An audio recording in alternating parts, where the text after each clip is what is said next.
Hello people! Today we are talking about the neat B-52 Stratofortress. Segment 1, Frankenstein Engineering. To understand why the B-52 is still around, you have to look at how absurdly over-engineered it is. It has a wingspan of 185 feet. When it's fully loaded with fuel, the wings sag so much that Boeing had to put tiny bicycle wheels on the wingtips just to stop them from scraping the runway. Once airborne, those wings flex upward by several feet. Its craziest trick happens during crosswind landings. Because it's too massive to turn into the wind like a normal plane, engineers built a system where the pilot can steer the actual landing gear up to 20 degrees. The B-52 literally crab walks down the runway, sliding sideways while the nose points straight ahead. Segment 2, the Goldsboro Incident. In 1961, a B-52 broke apart over North Carolina while carrying two 4-megaton nuclear bombs. As the plane broke up, the weapons fell to Earth. On one bomb, 3 of its for-arming steps activated. A single low-voltage switch was the only thing that stopped a nuclear explosion on U.S. soil, a blast 250 times more powerful than Hiroshima. The second bomb slammed into a muddy field at 700 miles per hour. It sank so deep into the swamp that the military couldn't dig it all out. They literally had to buy the patch of land to stop people from digging, because a piece of that nuke is still buried out there today. Segment 3, the treetop shifter and tail gun kills. Originally, the B-52 was built to fly at 50,000 feet. But when Soviet radar got too advanced, the Air Force completely changed the strategy. They took this massive, house-sized bomber and trained pilots to fly it above the tree line to sneak under radar nets.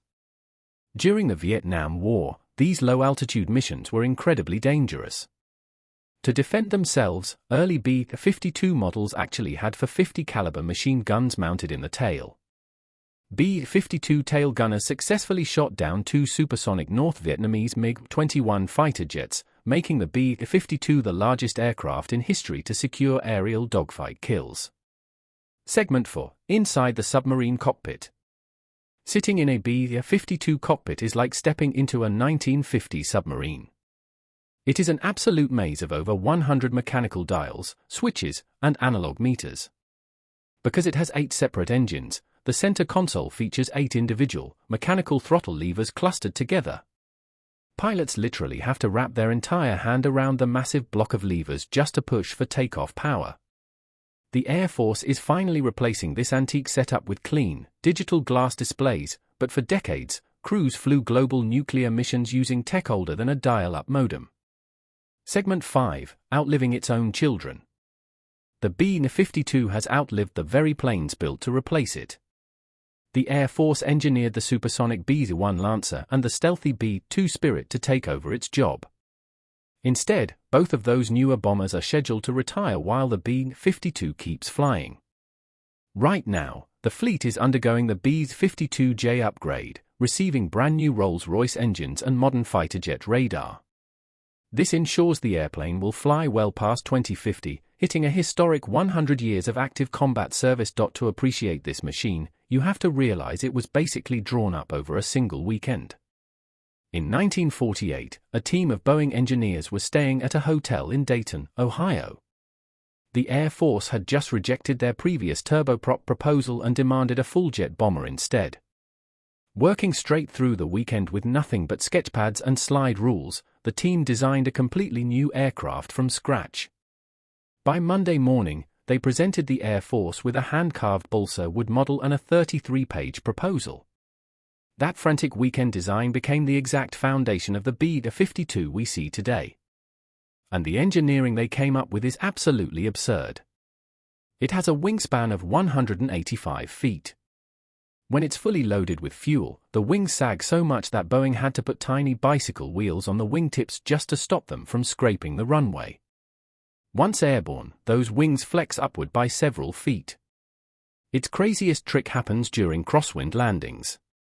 Because it's too massive to turn into the wind like a normal plane, engineers built a system where the pilot can steer the actual landing gear up to 20 degrees. The B-52 literally crab walks down the runway, sliding sideways while the nose points straight ahead.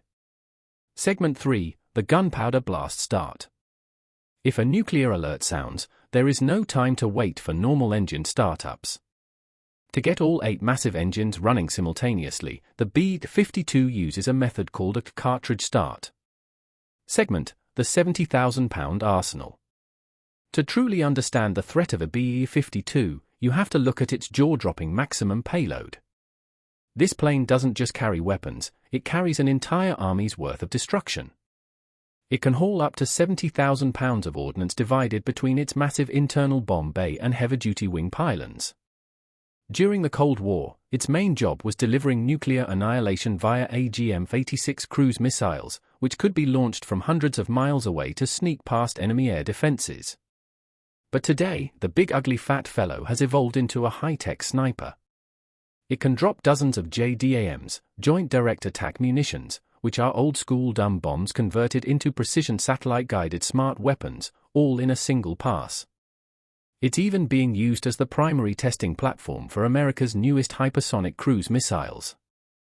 Because when the military builds a weapon that travels at 5 times the speed of sound, they need a legendary, battle-tested monster capable of lifting it into the sky. The aircraft is also receiving a massive nuclear upgrade.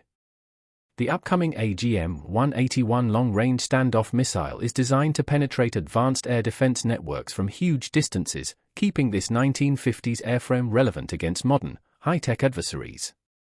Whether it's carpet-bombing grid squares or firing stealth cruise missiles, the B-52 is the ultimate flying weapons truck.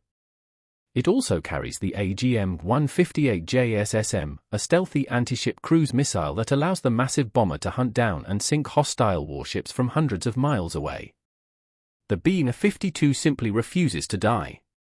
It's on track to hit a historic 100 years of active service, completely outliving the stealth jets built to replace it. The Buff is the ultimate survivor.